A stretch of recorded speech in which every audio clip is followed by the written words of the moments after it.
মানুষের জীবনে তিনখানি এমন আমল রয়েছে, এই তিনটা আমল যদি কেউ করে তাহলে তার জীবনের গুনাহগুলো ক্ষমা করে দিয়ে মাসুম বাচ্চার মতো বানিয়ে দেবে। এক নম্বরে হলো আল্লাহ রাসূল বলছেন, যখন কোনো মানুষ ইসলাম কবুল করার পূর্বে যে গুনাহগুলো হয়েছে, ওই মানুষটা মুসলিম ছিল, বেধর্মীদের মধ্যে ছিল। মুসলিম লোকটা যখন সে ইসলাম কবুল করেছে, আল্লাহ রাব্বুল আমিন এই লোকটাকে মাসুম বাচ্চার মতো বানিয়ে দেয়। আল্লাহ রাব্বুল আমিন মাসুম বাচ্চার মতন বানিয়ে দেন। দুই নাম্বার, আল্লাহ রাসূল বলছেন, যদি সে নিজের ঈমান আমালকে বাঁচানোর জন্য, দ্বীনকে বাঁচানোর জন্য সে যদি বাড়িঘর পরিত্যাগ করে হিজরত করে চলে যায়, আল্লাহর নবী বলছেন যখন সে নিয়ত করেছে আমি হিজরত করে চলে যাব আমার ঈমানকে বাঁচানোর জন্য, আল্লাহ রাসূল বলছেন ওই লোকটাকে সমস্ত গুনাহগুলো মাফ করে দিয়ে তাকে মাসুম বাচ্চার মতো বানিয়ে দেয়। তিন নাম্বার হলো আল্লাহ রাসূল বলছেন, যেই লোকটা আল্লাহকে সন্তুষ্টি করার জন্য হজ করবে আর ওর হজটা যদি কবুলিয়াত হয়ে যায়, আল্লাহ নবী বলছেন কবুলিয়াত হজ যখন হয়ে যাবে আল্লাহ রাব্বুল আমিন তাকে মাসুম বাচ্চার মতো বানিয়ে দেয়। বন্ধু, আপনি বলবেন তিনটা আমাদের সময় আসেনি, এখন কি আমরা কি করব? মসজিদে বসে বসে আমাদের তো অনেকগুলো গুনাহ হয়েছে, আমার তো অনেকগুলো পাপ হয়ে গেছে, কি হবে জি? এগুলো মাফ হবে না?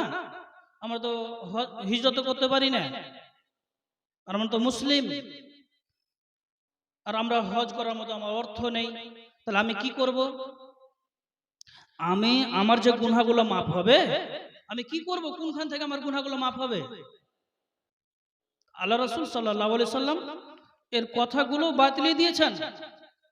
যখন আল্লাহ রাব্বুল আলামিন নবী মুহাম্মদ সাল্লাল্লাহু আলাইহি সাল্লামকে মেরাজে নিয়ে গেলেন, বোরাকে চাপিয়ে মেরাজে নিয়ে গেলেন, লম্বা ঘটনা আছে, ছোট করে বলছি। আল্লাহ রাব্বুল আলামিন তাকে উপহার দেওয়ার জন্য, কি উপহার, কিসের উপহার দেওয়ার জন্য? তো নামাজ। কত ওয়াক্ত দিয়েছিলেন? 50 ওয়াক্ত।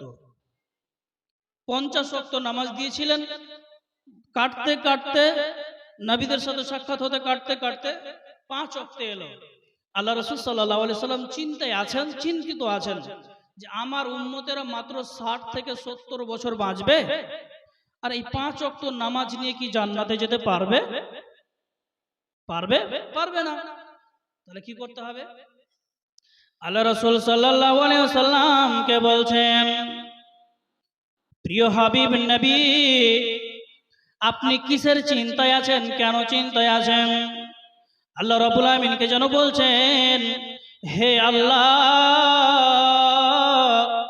মাত্র 60-70 বছর জিন্দেগিতে আমার উম্মতেরা মাত্র 5 ওয়াক্ত নামাজ নিয়ে জান্নাতে কি করে যাবে? আল্লাহ নবী সাল্লাল্লাহু আলাইহি সাল্লামকে আল্লাহ রাব্বুল আমিন বললেন, হে নবী তুমি যাও, তোমার এই উম্মতেরা যদি 5 ওয়াক্ত নামাজকে কন্টিনিউ যদি পড়তে থাকে, 5 ওয়াক্ত নামাজকে যদি কন্টিনিউ পড়তে থাকে, আমি আল্লাহ রাব্বুল আমিন তাকে কতগুলো নেকি দান করব, তাকে কতগুলো নেকি দান করব। বন্ধুরে আমার, আল্লাহ রাব্বুল আলামিন বলছেন তাকে একটা নয়, দুইটা নয়, 5 ওয়াক্ত নামাজ পড়তে গেলে 50 ওয়াক্তের সমান নেকি তার আমলনামায় মহান রাব্বুল আলামিন লিখে দিবেন। 50 ওয়াক্ত তাহলে পারবে নবী ইব্রাহিমের উম্মতেরা? বলেন এইটি নিয়ে কি হবে? ওরা তো আমার 150 বছর 200 বছর বেঁচেছে, এই নিয়ে কি হবে? এটা নিয়ে কি আমাদের কোনো হবে? কিছু তো হবে না। তাহলে আর কি করতে হবে? আল্লাহ রাব্বুল আমিন নবী মুহাম্মদ সাল্লাল্লাহু আলাইহি সাল্লামকে বলছেন, হে নবী, তোমার উম্মতেরা নেকি পাবে, তোমার উম্মতেরা নেকি পাবে। কেমন করে তুমি শুনে নাও। হে নবী, রমজান মাস যখন চলে আসবে, রমজান মাস যখন চলে আসবে, রমজান মাসের শেষের বিজোড়া মাত্র 5টি রাত রয়েছে, শেষের বিজোড়া মাত্র 5টি রাত রয়েছে। এই রাতগুলোর ভিতরে একটা রাতের নাম হলো লাইলাতুল কদর। এই 5টি রাতকে যদি তোমার কোনো উম্মতেরা কোনো সময় নামাজ পড়বে, কোনো সময় কোরআন তেলাওয়াত করবে, কোনো সময় আল্লাহর কাছে দোয়া করবে, কোনো সময় তাসবিহ তাহলিল করবে, কোনো সময় মসজিদের এপার থেকে ওপার হেঁটে বেড়াবে আর বারবার করে বলবে রব্বানা আতিনা ফিদ দুনিয়া হাসানা ওয়া ফিল আখিরাতি হাসানাতা ওয়া কিনা আযাবান নার রব্বানা যালামনা আনফুসানা ওয়া ইল্লাম তাগফির লানা ওয়া তারহামনা লানাকুনান্না মিনাল খাসিরিন। হে নবী, যেই দিন লাইলাতুল কদর সংঘটিত হবে, নবী হে তুমি শুনে রেখে দাও, তুমি জেনে রেখে দাও, ওই রাত্রিতে আমি তোমার বান্দাদেরকে কতগুলো নেকি দান করব।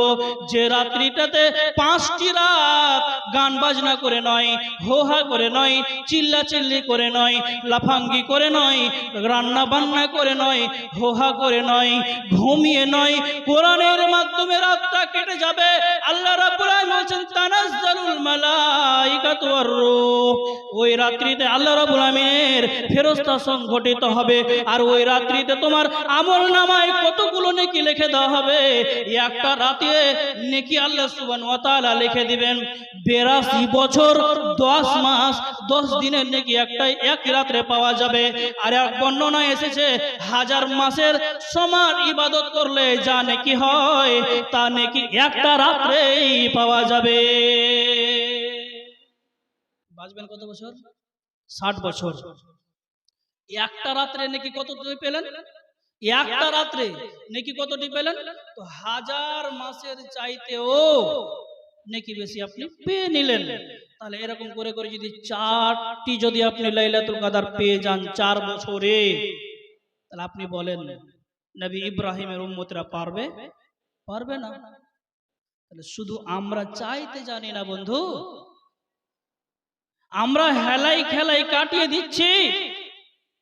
যুবক আর কতদিন কাটবে তোমার বলো তো? ও যুবক, কতদিন এভাবে জীবন কাটাবে তুমি? একবার কি ইচ্ছা হয় না তুমি আল্লাহর কাছে ক্ষমা চেয়ে মাফ চেয়ে নিয়ে তুমি জান্নাতবাসী হও? ইচ্ছা হয় না? ইচ্ছা হয়। যদি